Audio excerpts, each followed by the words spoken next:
Yung mga kalapatid, no, may mga nagsasabi kasi na yung ating kalapati ay script daw. Pero okay lang yun, wala namang problema doon. Siguro may kulang lang kung may hindi pinakita, no.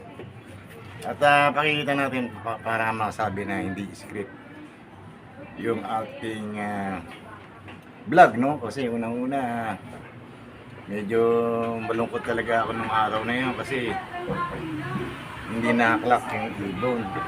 Dumapo doon, lumipad doon sa may nagtagal yun. Nung nakaraan din, ganyan din po yung ginawa niya. Nagdapo naman dito sa likod.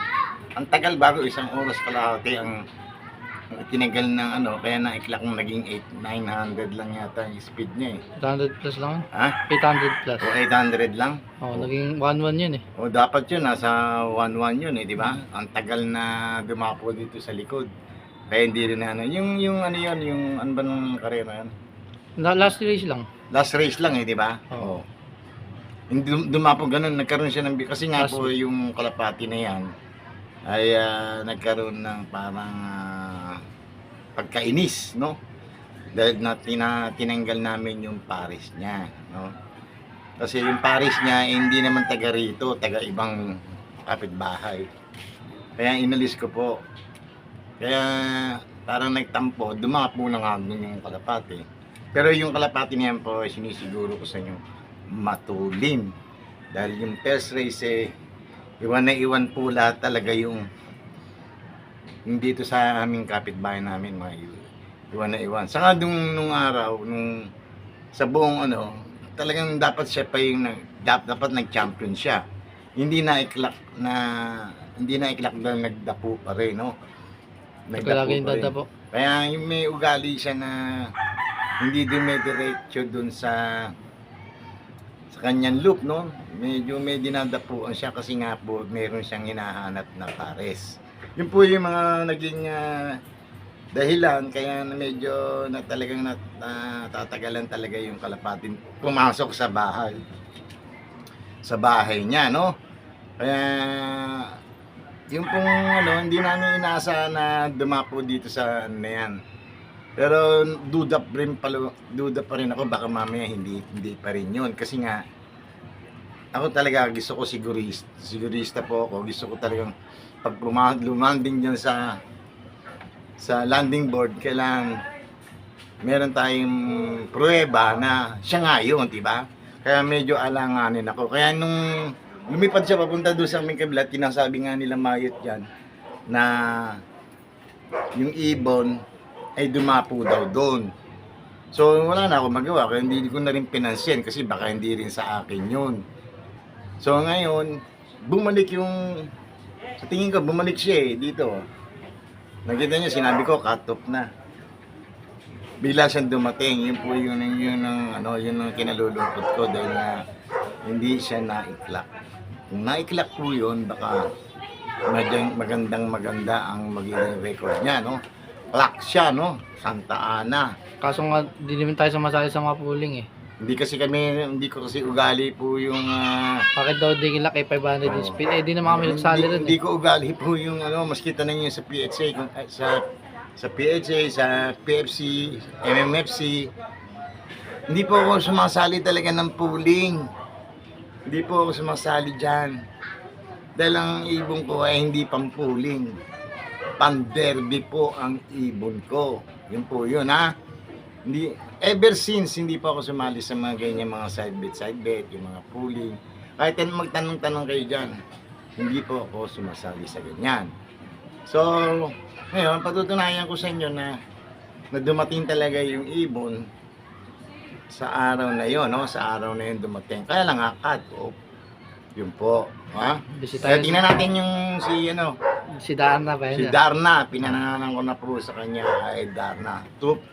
09224 po ang number niya, no? At ang pangalan niya ay Darna. Kasi mabilis siya no? Hero, no? Bagas hero siya. Kaso nga ang naging nakasama ay hindi siya na-clock ng on time. Dapat pera na po yun. Maliwanag na pera na po yun. Yun po mga kalapit. Tingnan natin si Darna, no? Diba?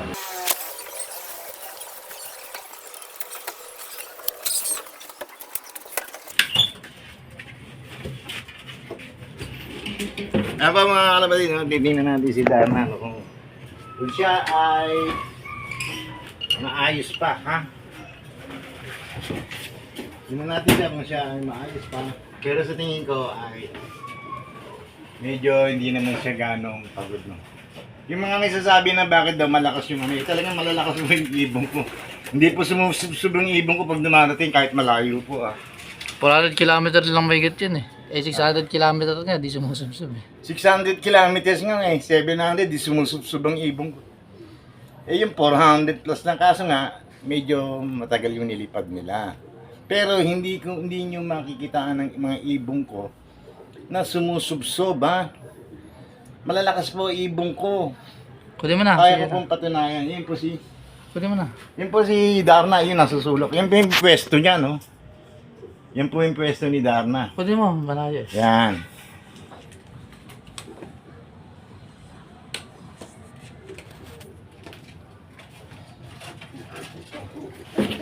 Yan, ganyan po si Darna, no? Yan, dito tayo kaya. Sige, diyan ka. Sticker mo. Wala yung sticker mo dito. Yan na yung sticker. Yun na lang yung sticker, eh. Yan po si Darna, yan po, may ano siya, tatak pa, oh. Yan. Yan. Sa ilalim may tatak din sa ilalim. No? Sa ilalim may tatak. Hindi naman nagbabago yung Ano? Daan ako kaya. ganyan po si Darna, no? Hindi naman nagbabagong ganun pa rin, maliit pa rin siya, no? Maganda pa rin po yung kanyang katawan, ha? Ang singsing po niya ay 09224. Kaya tawag namin sa kanya 24 kasi hindi pa nalalagyan ng pangalan. Pakita mo yan, ano, FPR. FPR 2024 NDR 092224 Sila ng 224 lang. 09224. Yan po si Darna. Darna po ang pangalan na niya, no? Pero medyo ano rin siya, mga kalapatid. Hindi ko naman sinasabing malakas kagad, no? Kasi nga medyo stress din kasi mahaba yung nilipad nila ay masyadong hectic, no? Masyadong hectic yung ano, masyadong bagyo, tatlong signal number 4 ba naman, saka signal number 3 pag hindi ka na konsumisyon na ano eh, di ba? Nahirapan talaga dyan, biro mo, susugurin nila yan. Oh. Yan po si Darna, ha? Huwag tayo kwento-kwento ng mga hindi maganda, no? Para sa ating mga ibon. Nakakasira po tayo, ha?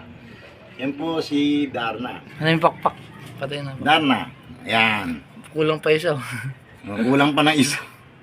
Kita nyo, oh. Talagang, pero kita nyo, mabilis pa rin. Matulin to talagang kalapatin to, matulin. Kabila, yung kabila. Bilib po ako dito sa ibon na to, matulin. Yan, oh, may bagsak dito. Yan, tumutubo pa lang. Oh. Yan, oh. Bagong tubo. Buti hindi nga nagdumugo, eh. Yung kalapating kumutong to ay matutulin talaga, ha? Kasi nga, meron silang lahi din ng Jansen. Kwento ba, ano ba kwento ng Askin? Ang asin kasi pinagsalo-salo. HBR. Ha? Ano kwento ng HBR? Long distance ang ano. Mga ano yan eh, mga original nito, mga Stitchel bout eh. Ang HBR po, mga Stitchel bout, ha. Kung para hindi nyo, para malaman ninyo, sila po ay sa history po na HBR ay mayroong dugong Stitchel bout. Yun po yun, ha. Kaya lang, hinawakan po ng HBR. Kaya naging HBR na lang, ha. Haskin Bangrial, ha. Yun po, ayan. Tapos ano yung sa ano, may cross ng Jansen? No? Sabi mo may cross siya ng Jansen. Kaya ano kasi ito eh, kaya lahi nung kay Dodong kasi. Si Sticky may kapatid na si 6'5". Black yun. Oo. Si Sticky, may kapatid niya si 6'5". Si Sticky naman ay 6'6". Eh, yung isa naman na black na 6'5". Ngayon, yung 6'5 na yung kapatid ni Sticky, pinaris ko doon sa Haskin Bandrial na kay Bali. Kay Bali, no? Na may cross din ng Mark Rusen. Yun po yun. May cross po ng Mark Rusen yun. Si Bali. Cross So, na ang asawa po niya ay si Bali. Ni 6'5". Ito po yung naging anak. Yun po yun. Ito po yung naging anak. May mga kapatid pa ito ng panlaban ng South eh. Tinalang natin, doon na lang tayo bumawi kung sakaling medyo bumira yung kalapate. Subukan na lang natin, baka medyo meron tumirang ibon sa mga kapatid niya. May kapatid pa po ito, pagkakalam ko nasa 3 pa yung kapatid nito o 2, ganun. Yan po, Sabi mo may Haskin siya cross ng Jansen, tapos may cross pang Mark Rusen pala yan. Oo. Tatlong bloodline na pala yan. Kasi si Bale, may dudugong Mark Rusen. May puti kasi si yun po yun. Yung tatay niya, Haskin cross ng Jansen. Oo. Bali, kasi black yan. Kasi yung kapatid yung nanay ni Sticky ay, ng nanay niya ay Jansen, ang tatay niya ay Haskin. Yun po si Sticky. Sabay kay kapatid niya rin yun eh. Kaya mataas ang dugo kasi nakuha sa Blue Bar. Si Sticky. Ngayon naman yung kapatid naman niya nakuha sa Haskin. Yun. Ganun po yun. Yung si Sticky, Blue Bar. Yung kapatid niya, Black. Kapatid niya Black. Si 6'5". Sticky, Blue Bar. May kapatid po yun. Ayun ang Sameness. tatay. Sameness po Ito yung yan po anak mo 6'5". si Darna, no? Si Darna po ang ating pangalan dyan. Talagang medyo sumasagupa sa bagyo. At maasahan mo po siya talaga na uuwi, no? Kasi nga, matitikas din ang kanyang mga magulang. Yun po yun, ha? Pakita. Ganun lang pa mga kalapatid, ha? Nakita nyo na yung istorya niya, ha? Baka sabihin na naman natin, ay, yaw, script, ha? Di po doing script. Wala tayong ginagawang script dito. Yun po yun, ha? Okay na kayo, yung mga gano dyan sa inyo, ha? Yung nagsasabi ng script, okay na kayo dyan. Wala po tayong ginagawang hindi maganda dito sa ating loop.